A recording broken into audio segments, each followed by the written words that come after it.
அவருக்காகவே தான் இந்த ஷோ வந்ததே. இப்போ ஃபர்ஸ்ட் ஷோ தனக்கே எனக்கு ஷிஃப்ட்டை விட்டுட்டு நான் வந்துக்கிறேன். ஃபைனலாக அந்த பைக் ரேஸ் வந்து வேறு லெவலில் இருந்தது. டோட்டலாக அதான் சொல்கிறேன், ஓவராலாக படம் மொத்தமாக பிளாஸ்ட்டு.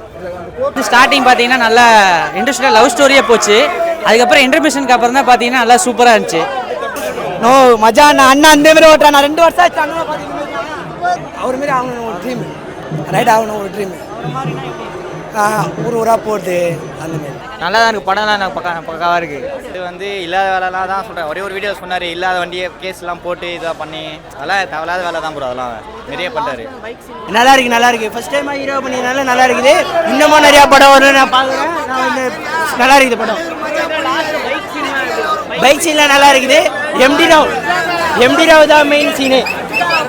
இல்லை ஃபஸ்ட் டைம் மாதிரி தெரியல. உள்ள பூஸ் பம்ப்ஸுக்கெலாம் குறையே சொல்ல வேணாம். எல்லாமே ரொம்ப நாங்களே எதிர்பார்க்கல இந்த அளவு இருக்குமான்னு சொல்லிட்டு. சூப்பராக இருக்குது. எல்லாருமே பார்க்கலாம், ஃபேமிலியோடு பார்க்கலாம். ஃபஸ்ட்டு படம் மாதிரி தெரியல. பைக் ஓட்டுறது, பைக் ஸ்டன்ஸ்லாம் நாங்கள் எங்கள் டீம்லாம் பண்ணியிருக்கோம். எங்களுக்கு அதை எங்களை ஸ்க்ரீனில் பார்க்கும்போது எங்களுக்கு இன்னும் ஹாப்பியாக இருக்குது. அடுத்த ஜனநாயகம்ல அவதான் நடிக்கிறாப்புல. நைட்டு வாங்க ரோவினி